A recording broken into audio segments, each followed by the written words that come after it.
حضرت عمر رضی اللہ تعالی عنہ تشریف فرما تھے اپنے دربار میں، تو ایک صاحب آئے اور کہا یا عمر لا تنسا موتک، عمر اپنی موت کو نہیں بھولنا۔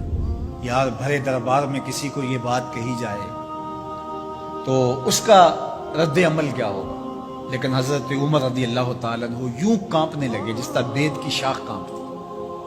اس کو قریب کیا، محبت کی، کہا اگر تو روز آ جایا کرے اور یہ جملہ مجھے کہا کرے تو تیری مہربانی ہوگی، مہینے کے بعد مشاہرہ بھی دیا کر۔ روز آتا ہے، بھری مجلس میں کہتا ہے عمر موت کو نہیں بھولنا۔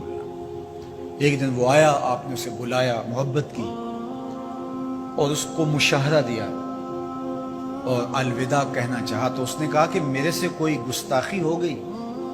کہا نہیں، کوئی ایسی بات نہیں۔ کوئی اور شخص آنے لگا؟ فرمایا نہیں۔ تذکیر موت کی ضرورت نہیں رہی؟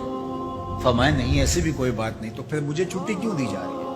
تو حضرت عمر رضی اللہ تعالیٰ عنہ رو پڑے، داڑھی پہ ہاتھ رکھا، ایک بال الگ کیا، کہا یہ دیکھ میری داڑھی میں سفید بال آ گیا، اب تیرے آنے کی ضرورت نہیں ہے، یہ بال ہی مجھے موت یاد کرواتا رہے۔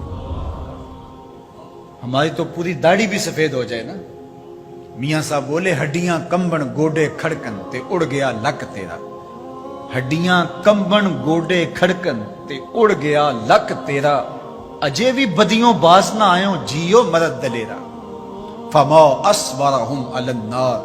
اللہ قرآن مجید میں فرماتا ہے لوگوں کا آگ پر کتنا حوصلہ ہے، کتنی ڈٹائی سے، دلیری سے کہہ دیتے ہیں یہ جہاں مٹھا اگلا کس نے ڈٹھا۔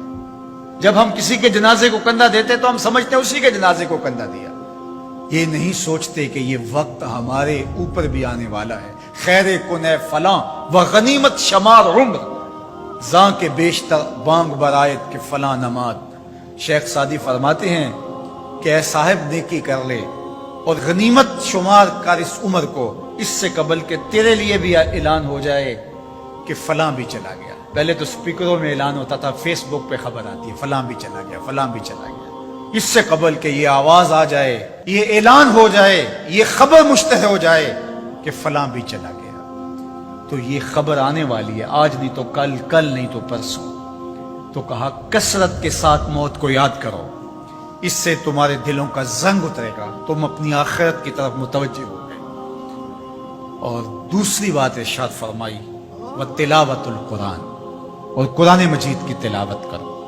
قرآن مجید کی تلاوت اگر تمہاری زندگی کا معمول بن گیا تو تلاوت ایسا نور ہے جو دلوں کے زنگ اتار دیتا ہے اور اللہ کی معرفت کا رنگ چڑھا دیتا ہے۔ اس لیے دو چیزیں دلوں کے زنگ اتارتی ہیں، ایک کثرت کے ساتھ موت کو یاد، اس کے لیے کوئی نصاب نہیں پڑھنا پڑتا، کسی کے پاس جا کے بیٹھنا نہیں پڑتا، یہ خاموش مبلغ ہے، اس مبلغ کو سننے کے لیے سفر کر کے نہیں جانا پڑتا، اس کو کسی ٹیپ ریکارڈر کے اندر محفوظ کر کے کان کے ساتھ نہیں لگانا پڑتا، کوئی بٹن آن نہیں کرنا پڑتا، اب لائٹ ہے اب سن سکوں گا، اب لائٹ چلی گئی اب نہیں سن سکوں گا، اس کے لیے کوئی وقت متعین اور مقرر نہیں۔ یہ ایسا مبلغ ہے، یہ خاموش واعظ ہے، جب چاہو اس کو سن سکتے ہو۔ تو کثرت کے ساتھ موت کو یاد کرنا یہ تمہارے لیے دلوں کے زنگ اتارنے کا سبب۔ اور دوسری چیز ارشاد فرمائی وَتِلَاوَةُ الْقُرْآنِ، اور قرآن مجید کی تلاوت۔ جب قرآن مجید کی تلاوت معمول زندگی بن جاتی ہے تو دلوں کے زنگ قرآن مجید اتارتا ہے۔ اس سے بہتر دلوں کو پاک کرنے والی اور چیز ہو کیا سکتی ہے؟ اللہ کا کلام ہمارے پاس موجود ہے۔ اس وقت کسی امت کے پاس، کسی قوم کے پاس منزل من اللہ کتاب اصلی صورت کے اندر موجود نہیں ہے۔ تحریف راپ آ گئی، لوگوں نے کتابوں کے اندر اپنی خواہشات کو شامل کر دیا، مشکل چیزیں نکال دی، ان کے اندر بہت گڑبڑ کر دی، لیکن قرآن مجید کسی زیر اور زبر کے تغیر کے بغیر صدیوں قبل جو سینہ محمد صلی اللہ علیہ وسلم پہ نازل ہوئی تھی آج بھی اسی طرح موجود ہے۔